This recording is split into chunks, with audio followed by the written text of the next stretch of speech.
Good evening. Welcome to the Finance Committee. Tonight is March 4th, 2020, and our agenda tonight includes a vote on transfer requests and review of budgets, including the CIP for the Police Department, Fire Rescue Department, and Emergency Management. So why don't we go right ahead and start with the Police Department budget. And Lieutenant Harrigan's here. Would you like to come up to the desk here and give us the highlights?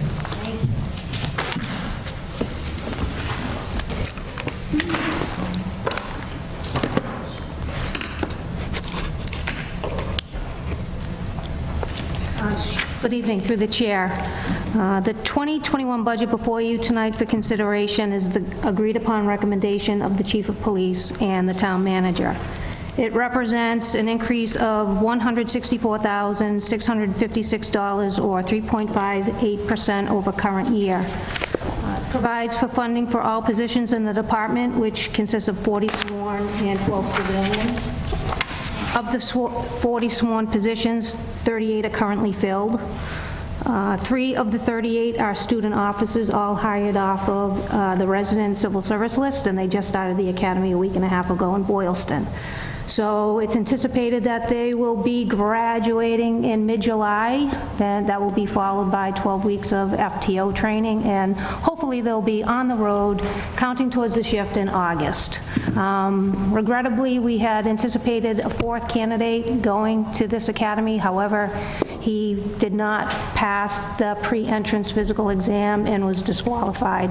So that leaves us that vacancy. Additionally, we had retirement that happened. Sergeant Kelleher retired in January. And prior to that, we made a provisional promotion to sergeant, so that position is now a full-time position on John Kelleher's retirement, and so that patrol position has not been backfilled. We have had a lateral candidate reach out to us, and we're going to be meeting with that individual next week. So if that works out, we'll have the 1 vacancy remaining on the patrol side. However, prior to all this happening, the budget, when it was submitted, the 2 vacancies are only funded at step 1 with no Quinn. None of the new hires are Quinn eligible. I think that catches you up on the staffing changes. In addition to the payroll increases that were contractual, we did ask for increases in 3 of our operational line items, the first being training. We're seeking an increase of $10,833. Of that $10,000, $9,000 is being requested for membership at the Gun Parlor, which is an indoor shooting facility in the city of Worcester. This is to augment the range that we currently have in town. It just gives us a different level of training in that we can do scenario-based training with live fire. That's all computer generated. We don't have that available to us now. We will still be using our firing range for some of our training because there are some limitations to this facility. We can only shoot from 15 yards in, and we do a lot of training, especially with our rifles, from 50 to 25 yards out. So we would be using both facilities to do our yearly qualification and the minimum of 2 trainings that we do every year for firearms.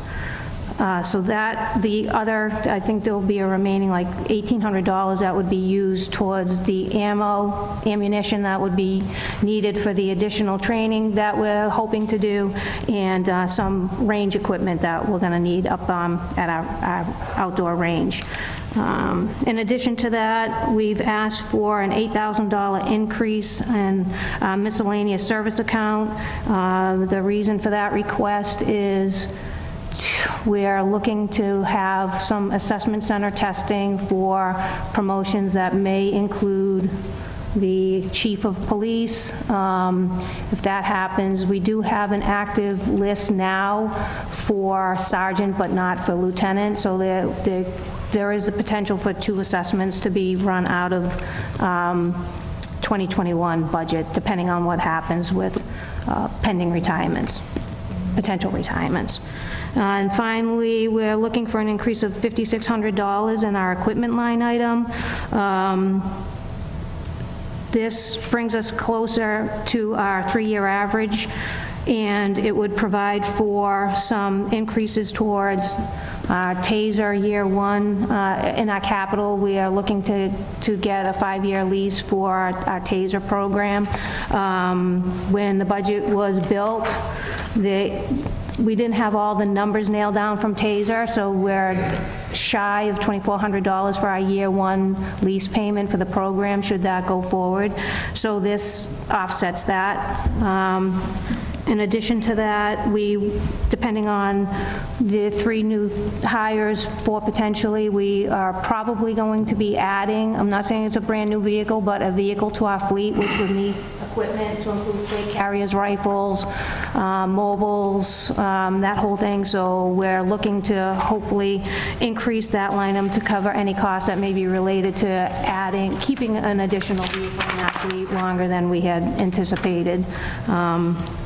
So that wraps up our request for the 2021 year, and if anybody has any questions, be happy to answer them if I could.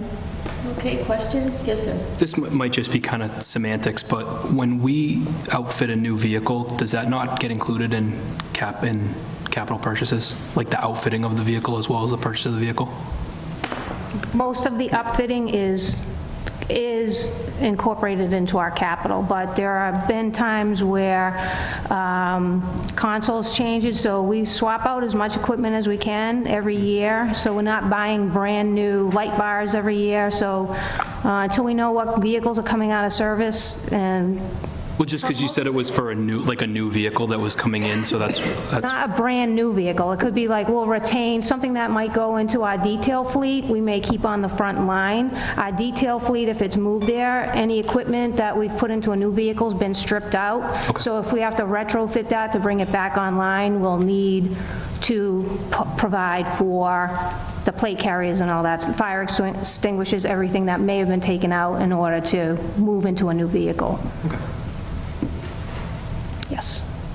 Through the chair, just Lieutenant, while you brought up the detail fleet, that's a question I've had from members of the public a couple times over the last year, is people wondering what all those vehicles are when they drive by the station, and especially as, looking at costs and things like that. Can you just sort of explain what the fleet does, and is there a cost associated with all those vehicles relative to maintenance and upkeep and tires, and, is there a balance between? I can't speak to the maintenance end of it, because DPW handles all that now. We don't see any ongoing costs related to that. I can tell you I would guess it would be minimal, because I don't see many cruises out of service for very long. It could be routine oil changes and whatnot, brakes here and there. But the purpose of the detail vehicle is to keep the hours off and mileage off our frontline vehicles, because there are occasions where we're working on Route 20, we're working at night, we're on roads that require, for public safety, officer safety, a vehicle. So that was the intent on keeping some of our vehicles that are retired from the front line as a detail or spare vehicle. They're used for when a frontline vehicle's out of service, we have to put another vehicle in service. The whole design of the frontline vehicles, and what we're looking to do is to have them only work 16 out of a 24-hour period, so they get some rest, they're under warranty longer, and the mileage, I think we can average like seven years now for a vehicle based on this program, where before sometimes we were retiring vehicles after 3 years, 5 years. So we have seen it work. I understand, like, depending on what time of day you go by the station, during the day there's hardly any vehicles around because there's a lot of admin people working and whatnot. After that, depending on the shift, on the midnight shift, if you drive by, you'll probably see many more vehicles in the lot than you would typically see. So I understand it, but it's by design, and I think that we've saved money over the years having some vehicles relegated for just details and fill-ins as needed when other vehicles are in for routine maintenance.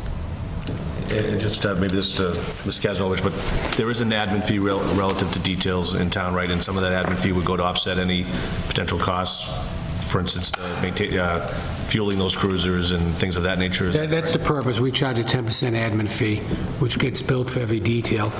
In addition to what Lieutenant Harrigan just offered you, I can tell you, since we started our own fleet maintenance program, we've extended the life of our vehicles, not only in the police department, but across the board, because of the aggressive nature of the vehicles being maintained, and not sending them in when something goes wrong with them. So they're on a routine maintenance program, and that's extending the life of our vehicles, not only for police, but for general government and for fire as well. And again, in addition to the 10% admin fee, there is a $50 cruiser fee assessed for a detail, so there is money coming in to hopefully offset some of those maintenance and fuel issues for any of the details worked with cruisers.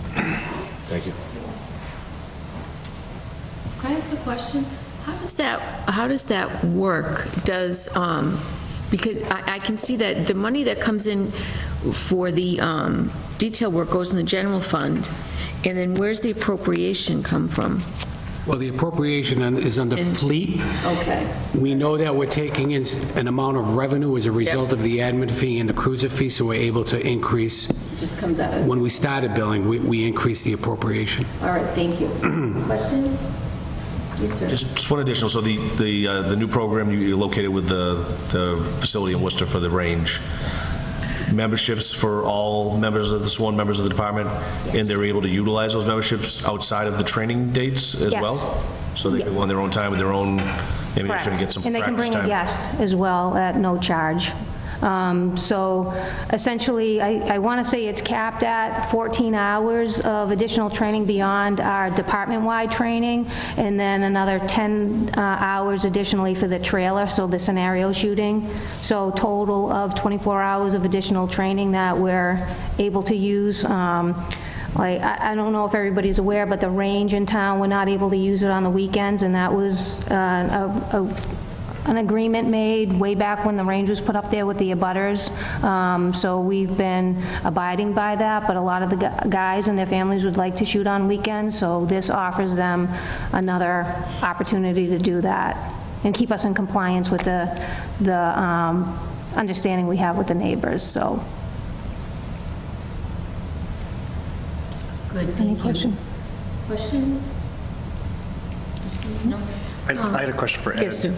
So there was a difference of 2,000 in the town manager recommendation versus the department request for the physical fitness bonus.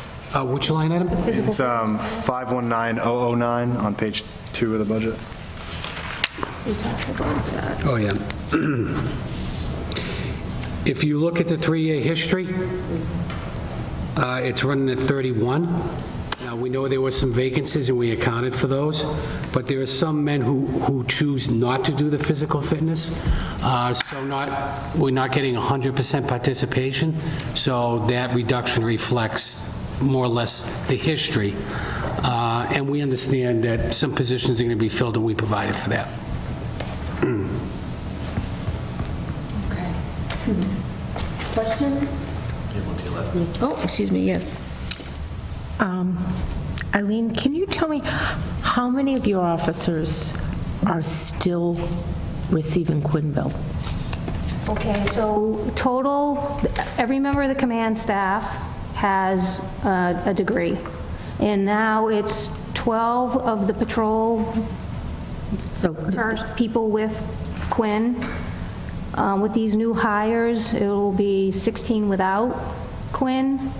So we're now seeing that shift of those who are Quinn yeah. eligible. So I think you'll see there's been a reduction in the Quinn this year versus last, because we retired people that had degrees, and now we bring people on with no degrees, so. Question about the Quinn, does that amount increase by a fixed value every year, a percentage?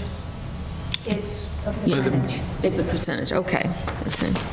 So whether it's an associate's, bachelor's, or master's, 10, 15, or 10, 20, 25, if the base pay goes up by X, it's multiplied by 10, 20, or 25. All right. Okay. Any other questions? So why don't we vote on this, and then, I didn't read these out yet, we'll vote on this, and then we'll look at the CIP. So we're looking at a total police total. Let's see, last year's appropriation of fiscal '20 is $4,603,969. Town manager recommendation is $4,768,626. That's an increase of $164,657, which, as the lieutenant stated, is a 3.58% increase. Do I hear a motion to recommend? So moved. Second? All in favor? Aye. Opposed? I'll abstain. We're going to do the capital now? Yeah, let's take a look at the police capital.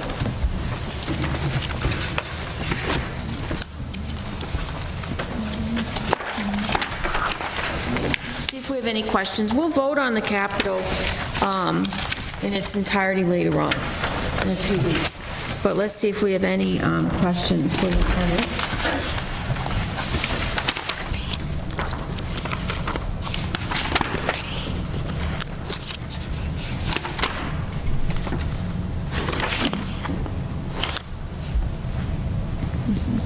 I have a question, Lieutenant. It's about the TASER program. So this will be new, correct? Well, we currently have tasers. You do, yeah. But we've been with these since 2013. So the current model that we're carrying is not the latest, greatest, which is what this will be. And the reason why I say that is because this new taser comes with a bigger dart that we're seeing some failures with the old technology as it relates to the probes that are attached to it. We're having more failures than successes, and that's not a good thing. If we're using them, there's a reason for it. So this offers a host of things that current technology doesn't. Unfortunately, they're very expensive, so instead of looking to purchase 20 tasers, which is what we're looking to do here, so not everybody's going to be issued a taser. We're still going to be sharing them, but our current complement is 12 tasers, and sometimes we don't have enough to outfit all the people that may be working, especially during the holiday season with the mall, between the mall detail and the guys working the shift. Sometimes, if they're used, they're taken out of service. If there's an issue with them, they're taken out of service. So we're finding that 12 just isn't a realistic number to meet our needs. So we're looking to do 20 under the capital with this, and that's soup to nuts, everything. It's going to provide the batteries, the tasers, the holsters, online training, certification training for the instructors, any training cartridge that we're going to need is 8 per person. That's included in the taser cost. Right now, we pay for those out of pocket, and I can tell you for this year, it was going to be close to $4,500 just for training cartridges. So we do our training, we shoot a target in the station, and it's a $4,000 cost to the town for that.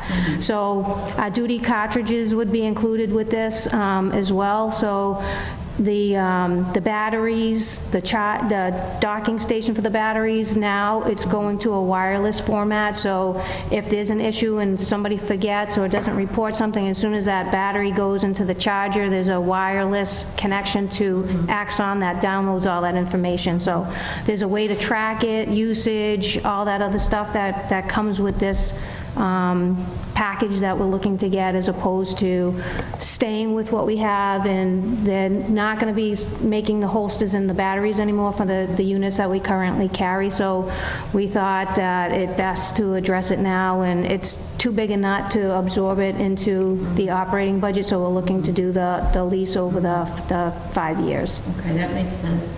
I assume there's a lifespan on them, so how long do you think these will last? Well, as long as we're in the TASER assurance program, they're under warranty. The batteries, everything is warranted, so I don't know what we'll be doing after. Maybe there'll be another technology out there in 5 years. Right now, they seem to have the market cornered, so there's not a whole lot of wiggle room. You're kind of forced to go with their stuff, unfortunately, so. That makes sense, thank you. You're welcome.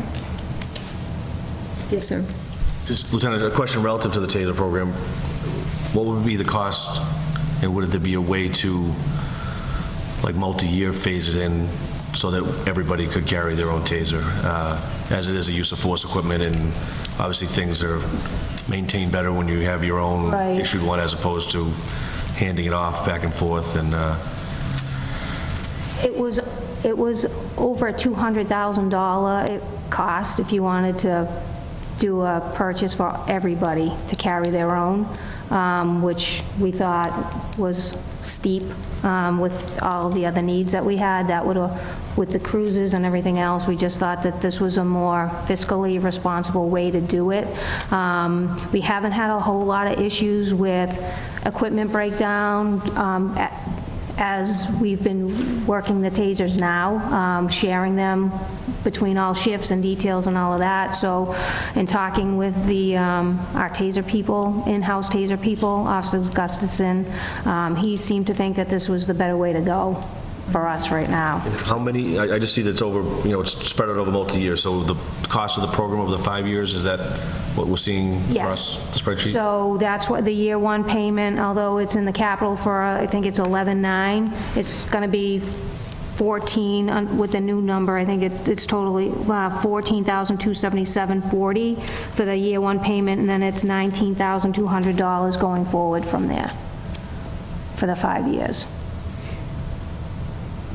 Is there a churn-in cost benefit? Are we churning in the old tasers? We are turning in the old ones, but at first they said and it's still an unknown, because at first they said they were going to give us some money for the trade-in. Now, if you look at the quote, it says 0. So I don't know if, because the technology's that old that they can't reuse it, and so we might have to eat that, and there may not be any trade-in cost for us, but if there is, it'll offset. I'm sure I can work something out with Ed for some offset to something going forward, but right now, you look at the quote as presented, it's zeroed out for trade-in value for our equipment. Thank you. Yep. Thank you. Sure. Any questions? Any more questions, CIP? No? Okay. Yes, yeah, go ahead. Irene, how many vehicles do we lease purchase every year? Is it a fixed number? Right. Most years, it's 3 vehicles that we purchase. The off year, which is every 3 years, is 4. And is this year a 3 or a 4? 3.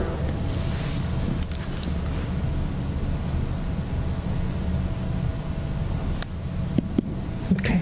What's the video system upgrade? Right, so we're looking for $20,000 to upgrade some of our camera, not just the cameras, and this is mostly in the station, multiplexers, the cameras in the interview room for the DB, the booking cell area.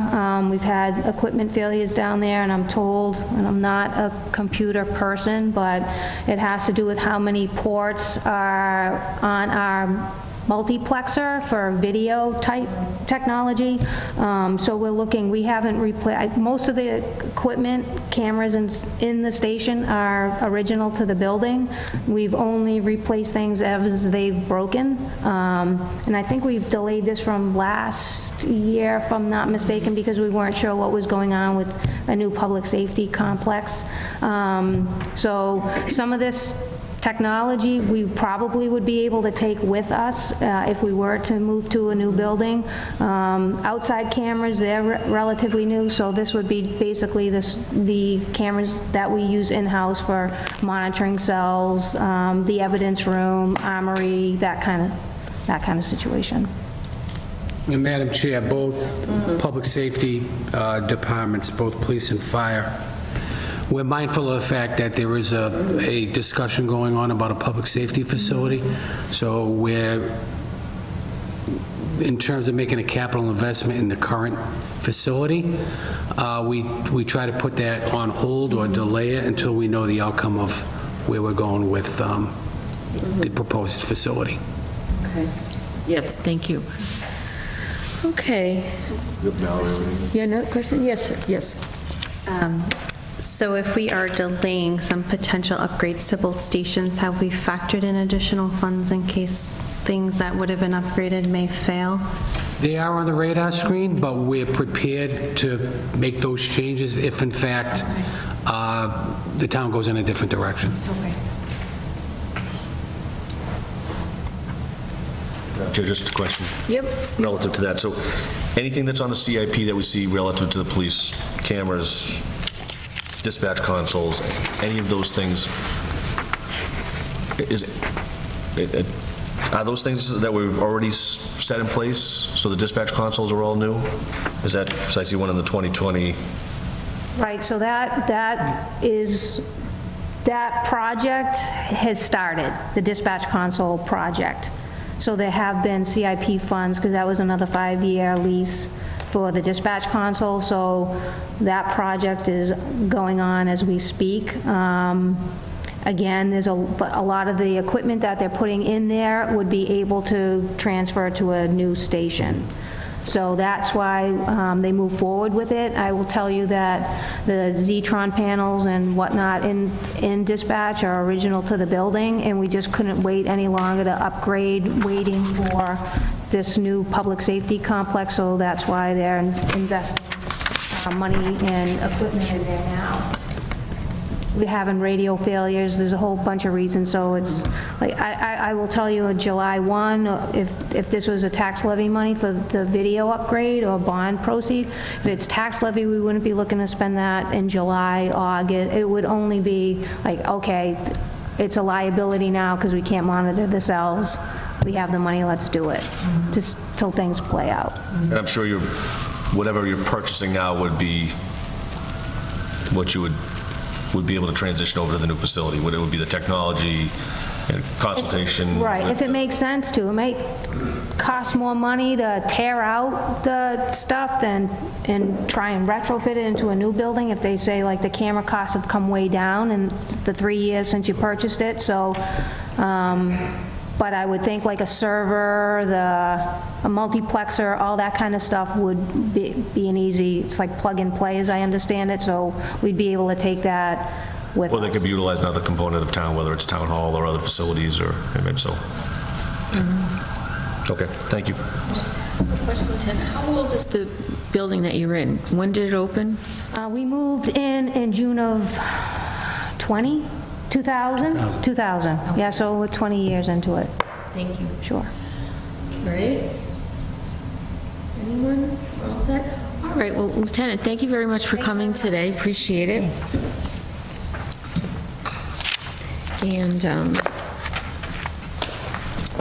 thank you. So now it's time to switch our book over to the fire department. Come on. Thank you for coming, Chief.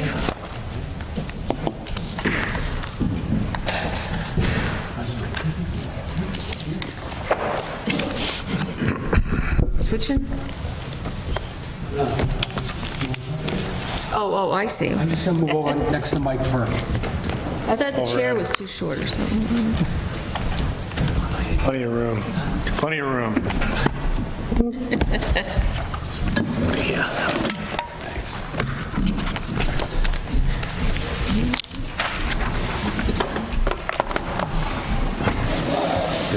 Thanks, Mike. To you? Yeah, no problem, I'm good. All right, so Chief Coleman and Deputy Johnson, thank you for coming tonight. Do you want to give us a little summary of the budget or some highlights for Sure. us? Thank you, Madam Chair, members of the committee. So the budget you have before you tonight is the budget that was agreed upon by myself and town administration. It reflects an increase of $229,000, $229,021 from FY20. The large portion of that, with the exception of about $3,000, is due to contractual obligations. All contractual obligations within the department have been adjusted for July 1, with the exception of the deputy chief's salary has been adjusted by the COLA. But if you had looked at the letter that I had received, and you will see that my original request for the position was reduced because the town administrator is conducting a salary survey for all the bylaw employees. I will just say that there is a large discrepancy with the salary for the deputy chief's position. So we're hoping that is addressed in the salary survey. So outside of contractual obligations, the only new line to the budget that I requested was second from the bottom, the health and wellness line for $1,340, with the exception of that, and the medical supply line for just $150, which comes out of the ambulance receipts. The only increase that I requested this year was the $1,340 for the health and wellness line, and we can talk about that as we go down. So this, again, funds all obligations for a total of 40 sworn members of the department, 36 of those operational on the floor, 2 in the Bureau of Community Risk Reduction, the chief and myself, with 1 call firefighter. You will see, do you have the color copy with the highlights? So last year, some of the questions that came up during the budget presentation, Mr. Kennedy asked of one specifically as far as where our technology comes from. This budget has not changed in many decades. As the department has grown and operations have changed, we were still working within the same budget format. So a lot of the things didn't, the reality is that we didn't have an information technology line. So this year, I took a look at all of the line items and figured out between IT and professional development and, health and wellness and all of those things. And we made a better attempt to define, and we kind of used the police department's budget as a model with the line items that they had to try to better break that out in terms of what is spent where. So you'll see on your copy, the yellow highlights are new line items. The green highlights are just name changes to the lines to make it, again, consistent with the police department, so there was some parity there. And then the blue lines are lines that I'm recommending be deleted over time, but these line items will have to remain on the budget for several more years until, they get phased out. So you will see some new lines. So at the end of the day, the budget total remains the same, but they've just been broken out for definition a little better. That makes sense, thank you. Do you want to tell us about, or I have a question, what is the health and wellness line? Sure. So the health and wellness line, last year, Massachusetts became an OSHA state. We've always been an OSHA state for the private industry, but public sector has been rolled into OSHA, which does affect police, fire, DPW. In order for me to put a budget proposal together that could tackle all of the OSHA requirements that we have in year one, it wouldn't be feasible or responsible, so I'm trying to phase this in. So we've created the line item in the first $1,300, $1,340 that's in there. We'll be able to provide the annual hearing testing that I'm required to do now under the new OSHA standard. There is a company here in Auburn that does the hearing testing on site, so that's what that money represents. And my intent is that over the years, I will slowly, build up, tackle a piece on an annual basis. So next year, we're already doing some of the respiratory stuff. There's some fall protection stuff that we'll probably tackle next year. So we'll sort of identify it in terms of priority, and then on an annual basis, just, try to chip it out. Some of it, the good news is just by nature of the profession, a lot of the OSHA standards are safety related. That's our business. A lot of what we do is already prevention. So we're in good shape. The bulk of this is going to come from really testing that we were never required to do before that we'll have to do now.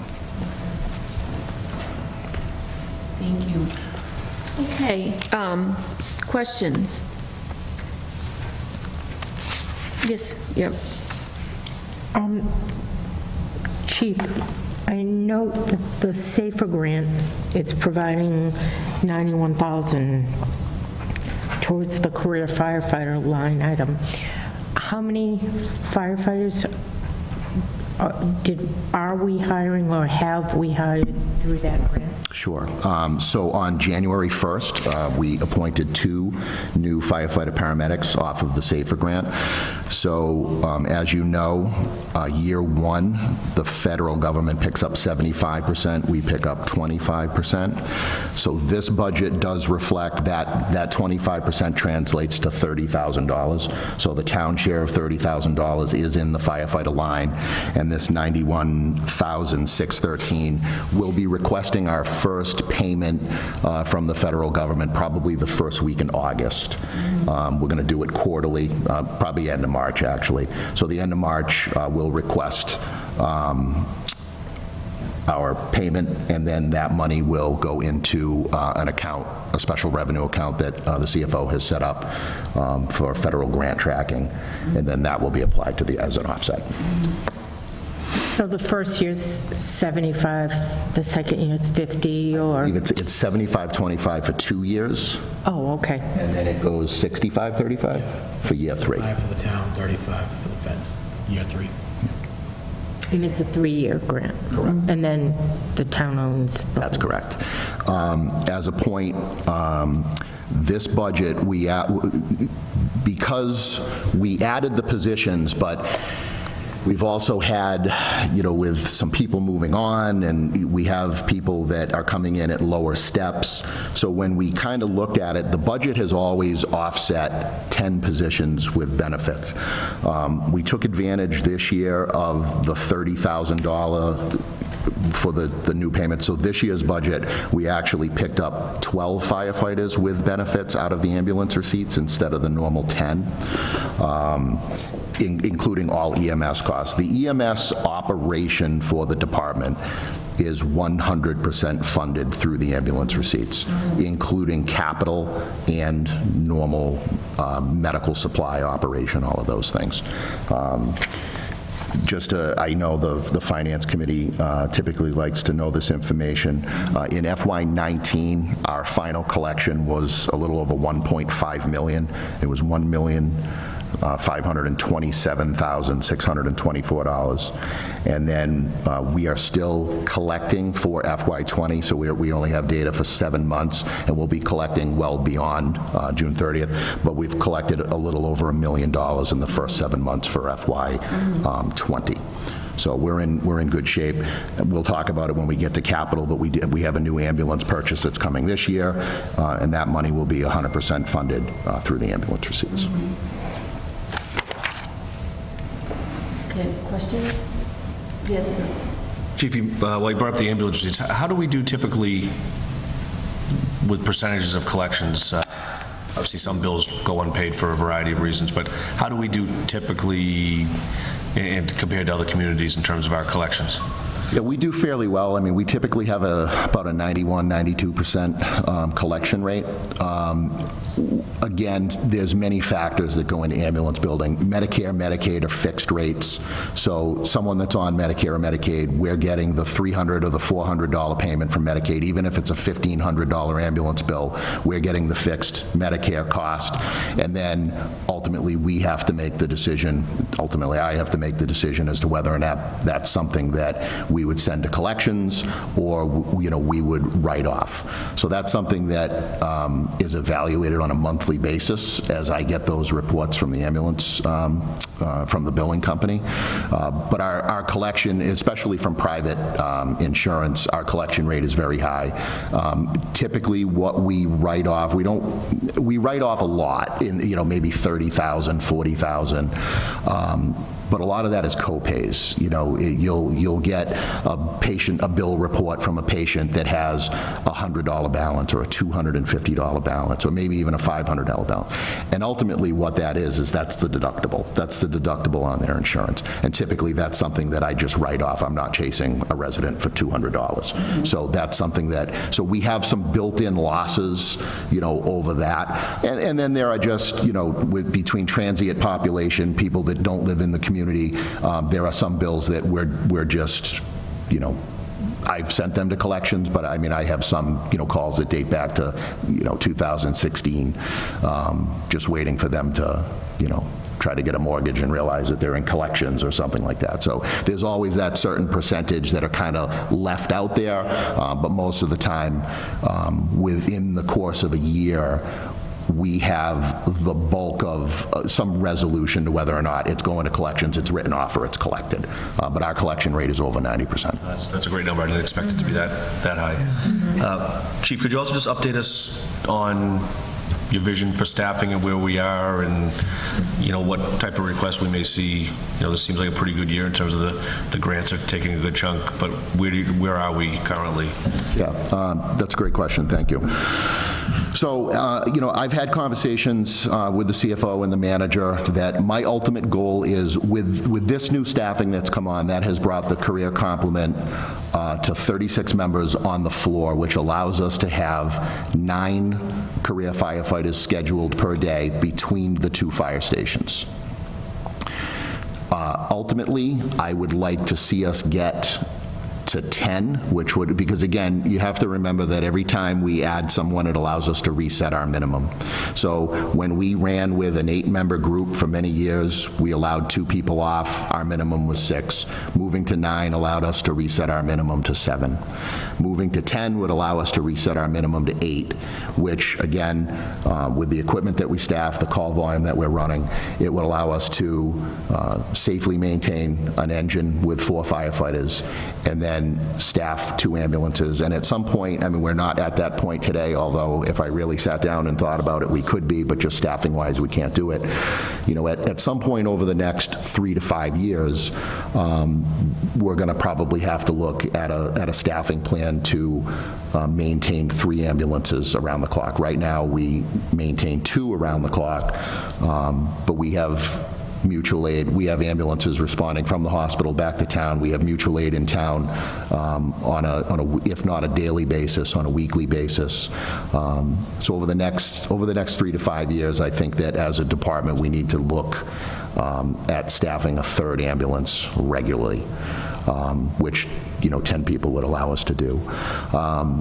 In my conversations, with the manager, it's not even something that I'm going to be looking for in next year's budget or the budget after that. I understand that, revenue has to be available in order to accomplish these things. What I will probably be waiting for is the 40B housing project on Blaker Street to be completed, and at the completion of that project, which is really 4 years from now, that's going to be an infusion of about $1.3, $1.4 million into the general fund. And I was at the table, I was probably first in line at the table when the developers were before the Board of Selectmen, saying that my department was probably going to have the biggest impact outside of schools, because that's not known, but outside of schools, my organization was going to have the largest impact in terms of call volume, and the types of facilities that they're going to have up there with the 350 unit, it is going to require an annual inspection. So my code compliance office is also going to have to be there on an annual basis in terms of inspections. So, beyond that, I really don't see the department growing at this point higher than 10 a shift, which would allow us to have 8 a shift, which in reality is what, providing we were, everybody was in, that's what we've been running on a shift for the last 15 years. So I don't see it growing beyond that, but I won't be before the Board of Selectmen or the Finance Committee until that funding mechanism is in place, and I think that 40B housing project is the right funding mechanism, especially for our organization, where we're going to probably have the brunt of what that development is going to bring to the community. Through just one last question. Through the presentations on the public safety facilities, we heard a lot about cancer concerns in the firefighter profession. Where does that fall as far as health and wellness and as far as cancer screenings, things of that nature? So the town meeting, when they appropriated that generously, that was actually paid for out of the ambulance appropriations account, that $23,000. So it's our intention to do that cancer screening every 3 years. And we would most likely just put an article on, as we did, to fund that out of the ambulance appropriations account every 3 years. I don't think it needs to be done yearly. I think 3 years is a good mark, and the dollar amount, the money is there in the ambulance appropriations account, so I don't think it's something that needs to be built into the operational side of the budget. Thank you. Chief, talking about your calls, do you have breakdown of the number of calls per year, or broken out by like medical calls and fire or accident? Is accident considered a non-medical call? Like a motor vehicle accident? Yeah. So it's tracked separately. We respond to about 300 to 350 motor vehicle accidents a year.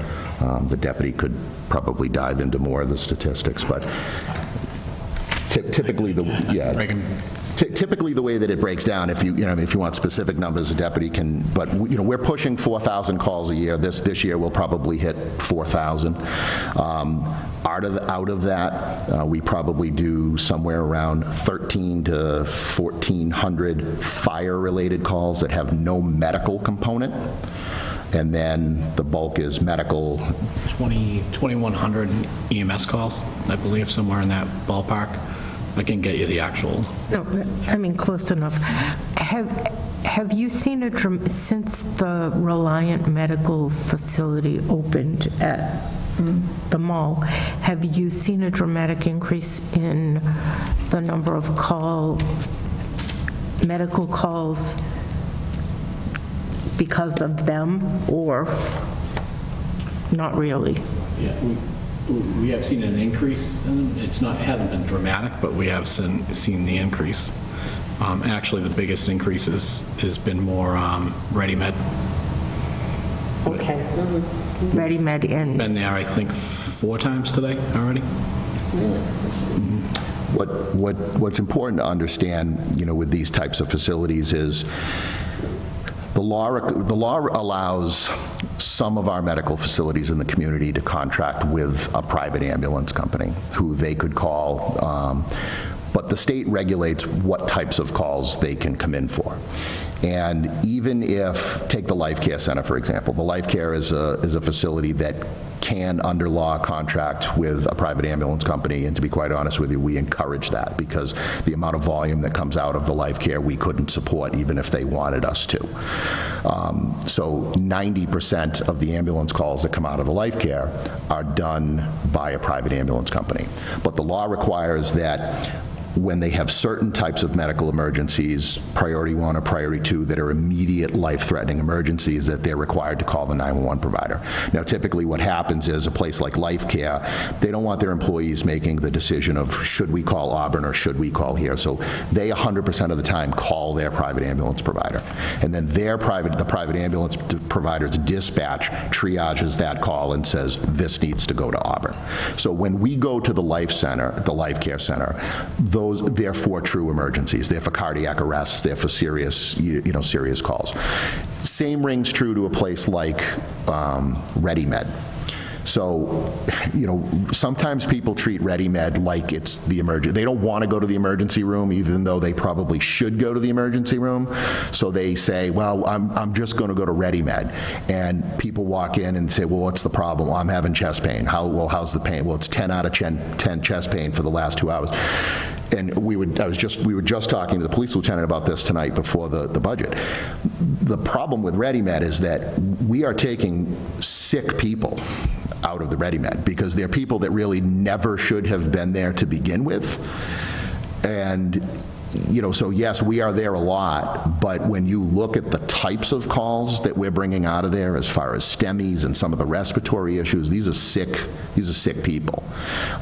So they've definitely had a larger impact than Reliant. Again, Reliant is one of those companies that they can contract with a private ambulance company, and typically when we go over to Reliant, it's for a trip or a fall, or it's for some other type of medical emergency. So. Yeah, anytime you bring a medical facility in, you can expect some sort of an increase, but Reliant is one of those, or the ReadyMed is one that they don't use the private ambulance provider, and not saying that they shouldn't, but they don't have the ability to use their private provider as much as other facilities because they're sicker people. So does ReadyMed has a private ambulance service that it contracts with? It does. And occasionally they get to use them if it's somebody that's, like we'll say a kid with a broken arm who needs surgery. They're not going to call us for that. They'll call a private ambulance provider. But cardiac, respiratory, all of those types of people that are in, flash pulmonary edema, those kind of things, they're calling 911 and we're transporting those patients.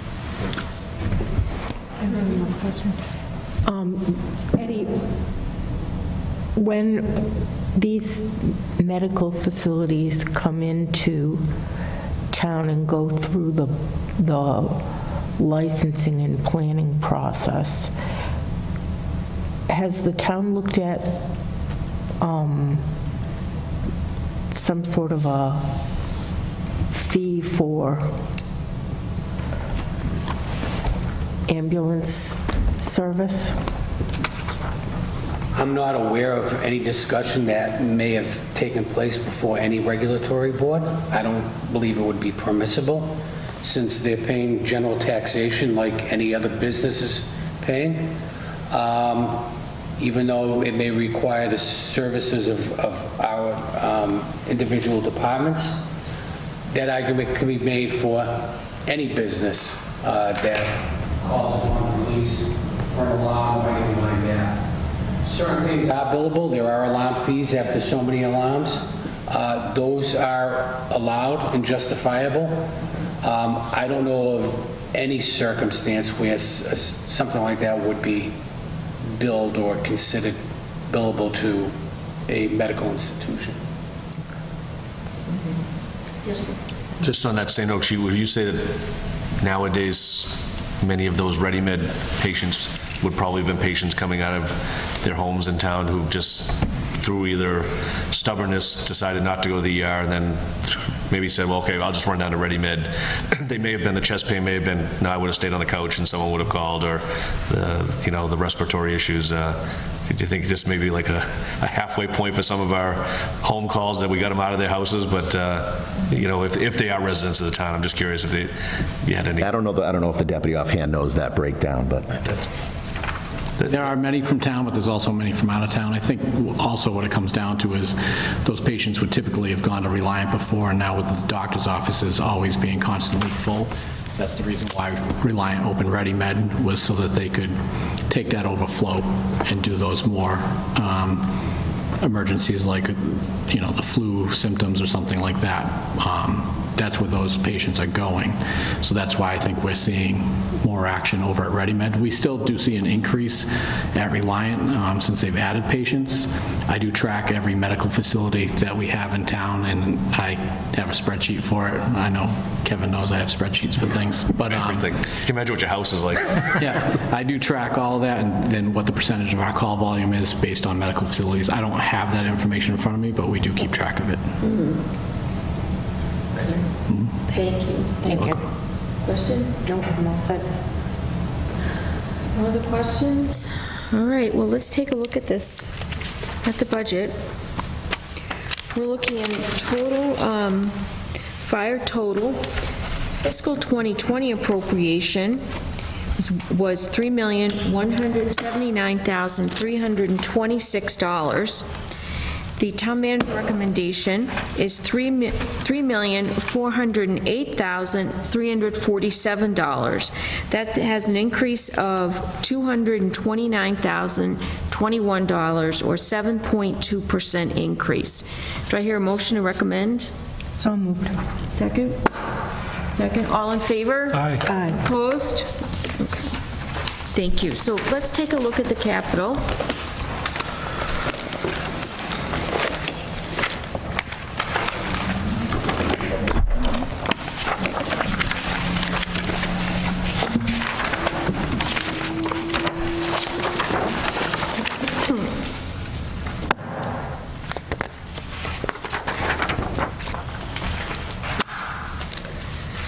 Chief, I have a question about ambulances. Sure. So we have 2 ambulances on the road, and do we have a backup ambulance also? So we do. We own 3 ambulances. We staff 2, which means 1 is a spare. The deputy and I just made the decision, believe it or not, as early as today, that the new ambulance that we purchased this July, we are going to be keeping one of the ambulances that we have, so we maintain 4 ambulances. Again, they're paid for outright out of the ambulance, so we own them.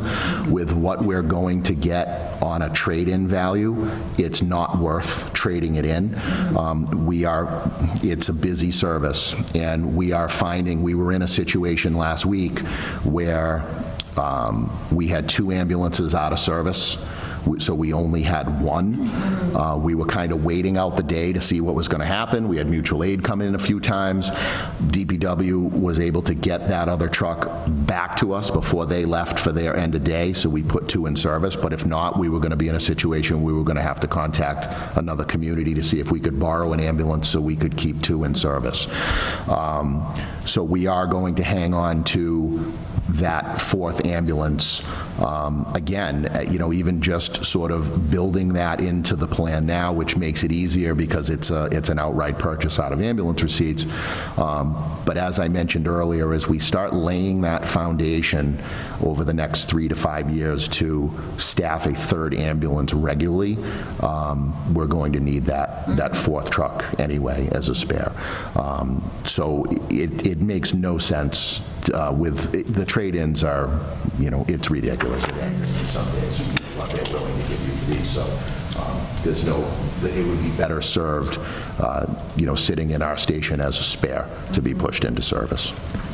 Do we have space to, how, that's, so that's, It's going to be tight, but we're going to Right. wedge it in somewhere out in West Street. We're going to Yeah. kind of try to reconfigure. There's no room at headquarters. We're going to try to reconfigure a few things out at West Street. Last year, the department members, they took it upon themselves to rip out the performance stage that had been there for years. We've outgrown the space, so they ripped the performance stage out so we could kind of swing some things to the left a little bit, but we'll fit it in somehow out at West Street. okay, thank you. Questions? Yes, sir. Just on that, if we hang on to that additional ambulance, what does that mean for equipment-wise in the ambulance, stretcher, Yeah, so so this new ambulance that we get, it will come with a new power load stretcher. All of that is outfitted when we purchase a new ambulance. So really, the only thing that we'll have to do for the new ambulance is some of the lighter equipment, bags and bandages and things like that. But that shouldn't be a heavy lift, and that's going to come from the ambulance receipts anyway through this purchase, but I'm not anticipating any heavy costs to put equipment on that new truck, because the new one's coming. The biggest purchase when you purchase a new ambulance is the stretcher and the new load system that we have in it, which is $40,000, and that's part of the capital purchase anyway. Thank you.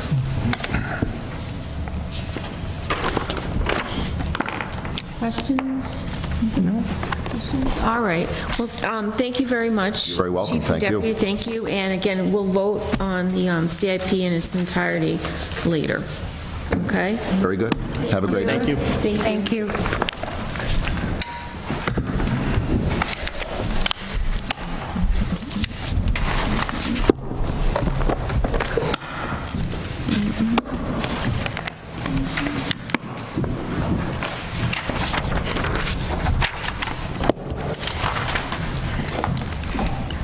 We have an opportunity now to look at some of the other budgets. Perhaps we should look at the law budget and then human resources and review those and make recommendations this evening.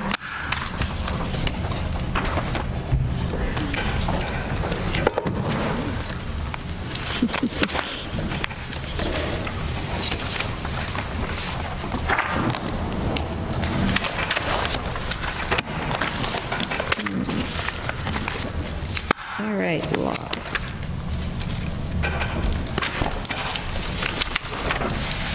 All right, so the legal total, 3 line items, the fiscal 2020 appropriation, $145,000. And town manager recommendation is also $145,000. So any questions?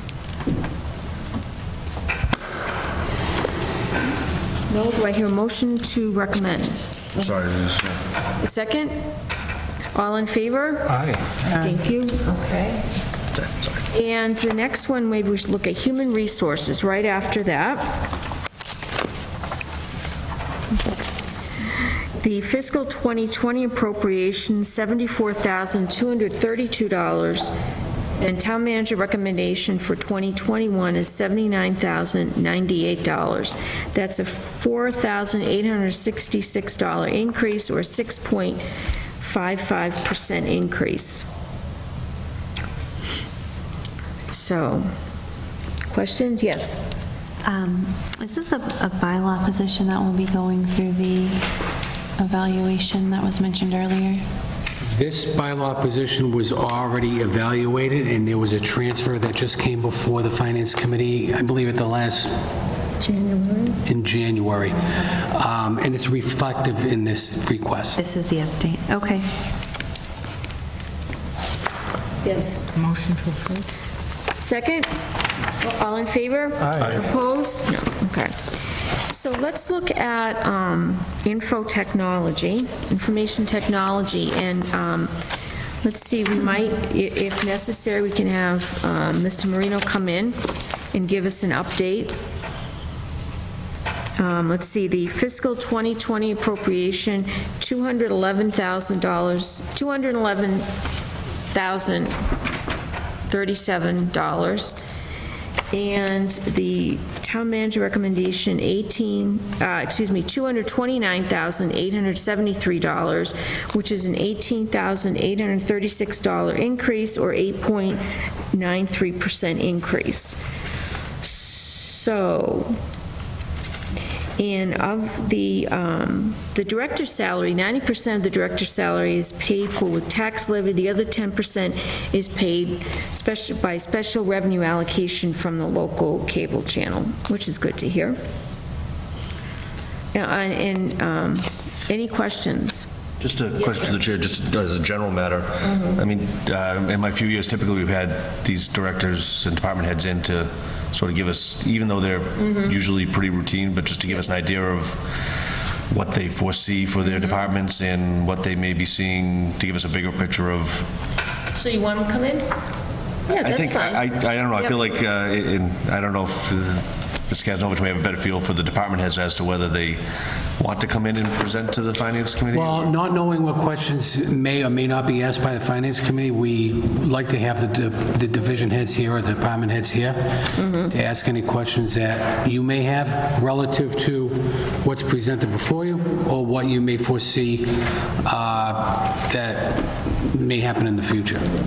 I think that's a good idea because there's items probably in the capital budget too that we probably want to ask him about. So perhaps, Sharon, could you contact him? Thank you very much. So we can ask him to come in. Maybe they're on, okay. Can you do town hall and general service? Yes, perfect. So Town Hall, 192. Fiscal 2020 appropriation, $50,500. Fiscal 2021 appropriation, town manager recommendation, $50,500. That's easy. Motion to approve. Second. No, you have to say second. Do I hear a second? All in favor? Aye. Okay, thank you. And general services.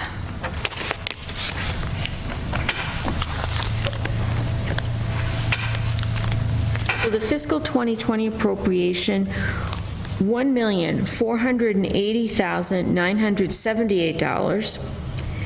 The town manager recommendation is $1,441,871. That's a decrease of $39,107, or a 2.71% decrease, and that's because Mr. Kazanovich has already told us that the part of the postage cost is going over to the treasurer-collector department. So, yes.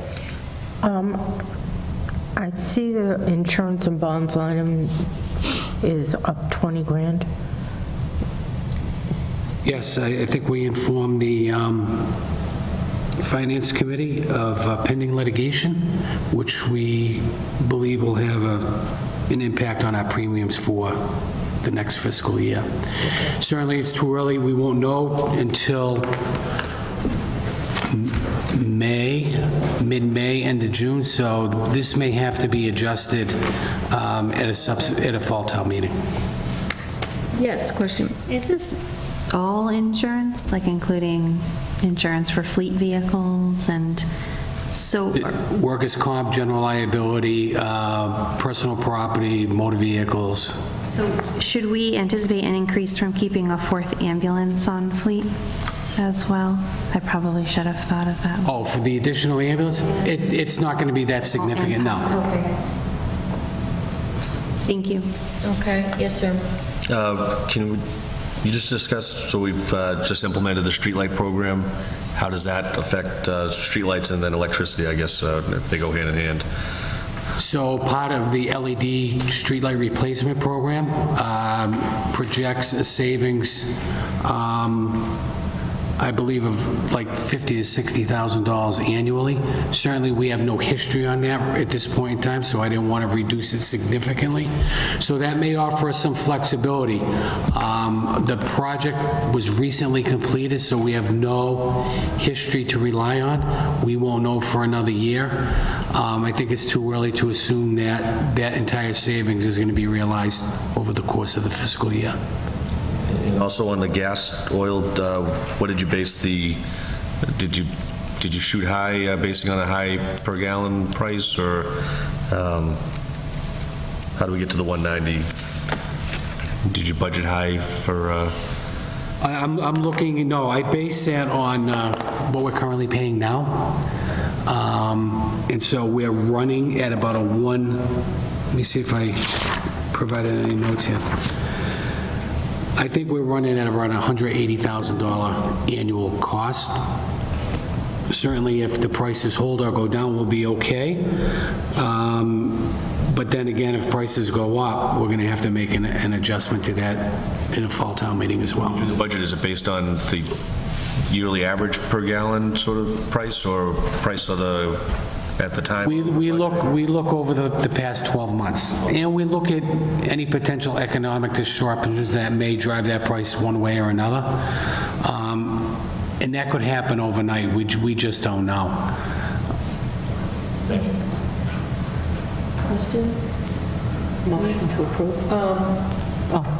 Yeah, just a question. Now, looking back at that insurance and bond line, that doesn't include the Mary D. Stone cost, does it? Or does it? No, the Mary D. Stone cost, we provide that insurance coverage through that outside article. Oh, okay, gotcha. So we had $46,000 for both schools. Now, we know for the next fiscal year, we're expecting a transfer of title sometime in June. Mary D. will fall off, but we still have to provide for cost to maintain JB. So we cut the 46 roughly in half. We did $25,000 as an outside article versus 46, knowing that Mary D. is no longer going to be our responsibility. Okay, thank you. So we have a motion to recommend. Do we hear a second? Second. Okay, all in favor? Aye. Opposed? Okay. So we could look at Norfolk assessment, if you want to go down to that one, 01303. The appropriation is $63,000 for fiscal 2020, and it is also $63,000 for fiscal 2021. Town manager recommendation. I just wanted to ask a question. Is this for one student? Two. This is for two students, so we definitely have two going. And this includes this transportation? Or this is... Yeah, yes.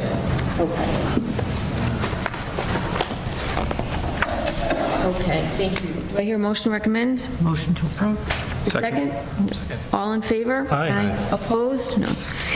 We didn't take a look at emergency management, so if we can just go back to that. It's right after the fire, I believe. Emergency management. Madam Chair, may I ask that we Yes. address that at a different meeting, only because we did a recent transfer Yep. at your last meeting to meet current costs. We believe those costs are going to continue, so we may have to make a minor adjustment in one of the line items in the budget. For the generators? Yes. Yes, that sounds fine. We can hold off on that. I don't see anything, go ahead. Solid waste? No. No, solid waste, the contract expires this June. They're currently getting pricing now. We did an estimate, and we have no idea what the market is dictating right now. ZBA? No, that goes under DDIS. when we meet with them. How about debt and interest? And pensions? Should we hold off on any of that? I'd like to hold off on that one, just to look at that a little more. Yeah. Anything else? We have a transfer, so if we're done with the budget for now, let's take a look at the transfer that we have. We have one, this is under the General Services Department. It's an interdepartmental transfer with $165 requested coming from water, sewer, heating, going to the membership dues line, and this is for MMA Board of Selectmen annual dues. Motion to approve? Need a second? All in favor? Opposed? No. The next transfer is also coming from water, sewer, and heating. The amount requested, $226.85 to the printing cost, additional cost for annual W-2s. Motion to approve? Second? All in favor? Aye. Opposed? No. The third transfer, coming from water, sewer, and heating, requests $3,000 to office supplies to meet requests for various departments for office supplies. Motion to approve? Second. All in favor? Aye. Opposed? Okay, good. So looking at next week, we have the Department of Public Works coming in. And the week after that, the school department is coming in for the fiscal 2021 budget. And we'd like to see Mr. Marino coming in. Who else do we have? We asked to come in. We asked Darlene Coyle to come in. I don't have her on the schedule yet, but working on that. Okay, thank you. Madam Chair, how would you like to have Mike Marino come in on the 18th and present before the school department budget? That sounds perfect. Yep. Thank you. Through the chair, have we, Bay Path going to try and be that same night? Do we ask the Bay Path to make a presentation? Is that? Well, I just don't know, we can invite him then. I don't know if you want to put him on the front end or on the back end of the school department budget. Yeah, I don't know if that might be over him. I don't know if we necessarily need them the same night as Auburn. I don't think they, or as like the school department, because I don't think it necessarily, they coincide. Because I'm sure they're going to bring potentially the new superintendent in, this existing superintendent, the school business manager, and maybe our reps, I don't know. So I wouldn't want them to wait the entire night to be heard, so maybe we can put them up first on another night. Okay, sounds, and next week, let's look at the town clerk's budget, so just review this week, and we can vote on that next week. I don't think we need her to come in, though. Do we have any questions? You'll take a look and let us know, or let me know. All right. Any other questions? We're early. We're 6 o'clock next week. meeting? 6 p.m. Mm-hmm. Okay. Motion to adjourn? Second. All in favor? Aye. Opposed?